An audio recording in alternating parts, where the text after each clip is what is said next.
கேரளாவில் நிலச்சரிவு ஏற்பட்ட முண்டக்கை பகுதியை நெருங்குவதில் தொடர்ந்து சிக்கல் இருந்து வந்த நிலையில் தற்காலிக இரும்பு பாலம் அமைக்கும் பணி விரைவில் முடிவடையவிருக்கிறது.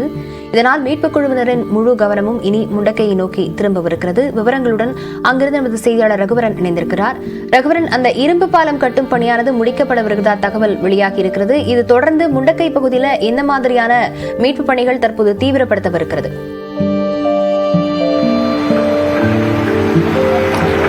லாவண்யா, 2 கிராமங்கள் தான் இந்த நிலச்சரிவுல முற்றிலுமாக பாதிக்கப்பட்டது. ஒன்று மலை மேல இருக்கக்கூடிய முண்டக்கை, இன்னொன்னு அது முண்டக்கைக்கு கீழே இருக்கக்கூடிய கிராமம். அப்போ இந்த முண்டக்கைக்கு இதுவரைக்கும் யாருமே ரீச் பண்ண முடியாத நிலை. ஏன் அப்படின்னா, நான் நிக்கிற இந்த ஆற்று பாலம் அடிச்சுட்டு போயிடுச்சு. அதனால இங்க பாலம் இல்லை. இப்போ பாத்தீங்கன்னா எனக்கு பின்னாடி நம்ம ஒளிப்பதிவாளர் மணிகண்டன் காட்டிட்டு இருக்காரு. இந்த பாலம் தான் ராணுவத்தினர் தற்போது கட்டிட்டு இருக்கக்கூடிய, இந்த ஆற்றிற்கு நடுவே கட்டி கொண்டு இருக்கக்கூடிய தற்காலிக இரும்பு பாலம். ராணுவத்தினர் விடிய விடிய இந்த பாலத்தை அமைக்கும் பணியை தற்போது முடிச்சிருக்கிறாங்க.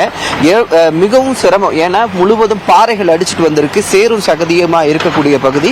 அது மட்டும் இல்லாமல் கடுமையான மழை இருக்கு. அதுவும் இல்லாம பனிப்பொழிவும் இருக்கு. இந்த மாதிரி சூழல்ல தான் ராணுவத்தினர் மற்றும் NDRF சேர்ந்து இந்த பாலத்தை அமைக்கும் பணியை தற்போது முடிச்சிட்டு இருக்காங்க. இந்த பாலம் அமைச்சா மட்டும்தான் இந்த முண்டகை பகுதியை இந்த JCB எந்திரங்கள் போன்றவை எல்லாம் போய் ரீச் பண்ண முடியும். அது மட்டும் இல்லாமல் அங்க எவ்வளவு பேர் மக்கள் பாதிக்கப்பட்டிருக்காங்க அப்படின்றதையும் கண்டுபிடிக்க முடியும். அதனால இந்த பாலம் அமைக்கும் பணி இந்த மீட்பு படையினருக்கு மிகவும் சவாலாக இருந்த நிலையில நேற்று இரவு முழுக்க வேலை பார்த்ததுனால இன்னைக்கு பாத்தீங்கன்னா பணிகள் ஓரளவு முடிஞ்சிருக்கிறது தான் நீங்க பார்க்க முடிகிறது.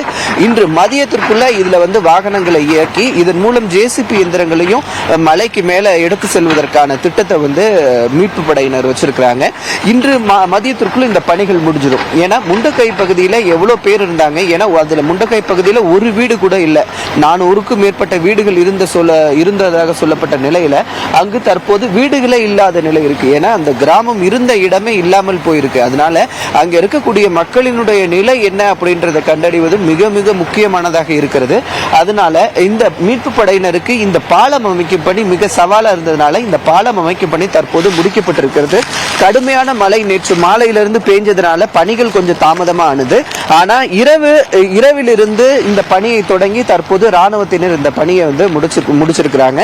இன்று மதியத்துக்குள்ள பாத்தீங்கன்னா முண்டக்கை பகுதியை முழுமையாக ராணுவம் அவங்க இடத்துக்கு அவங்க போயிடுவாங்க அப்படின்னு எதிர்பார்க்கப்படுகிறது. அது மட்டும் இல்லாமல் இந்த பகுதியில் ஏராளமான மீட்பு படையினர் இருக்கிறாங்க. ஏற்கனவே இந்த பகுதி நிலச்சரிவு ஏற்பட்ட பகுதி அப்படின்றதுனால மேலும் எந்த பாதிப்புகளும் ஏற்படாமல் இருப்பதற்காக கனரக வாகனங்கள், ஏன்னா வரக்கூடிய அனைத்து வாகனங்களும் பாத்தீங்கன்னா பொக்லைன் எந்திரங்கள், JCB எந்திரங்கள், ராணுவத்தினுடைய வாகனங்கள் அப்படின்னு வரதுனால மேலும் எந்த விதமான பாதிப்பு ஏற்படாமல் இருப்பதற்காகவும் கவனமாக வாகனங்களை இயக்குவதற்கான பணிகள் இங்க நடந்துட்டு இருக்கு.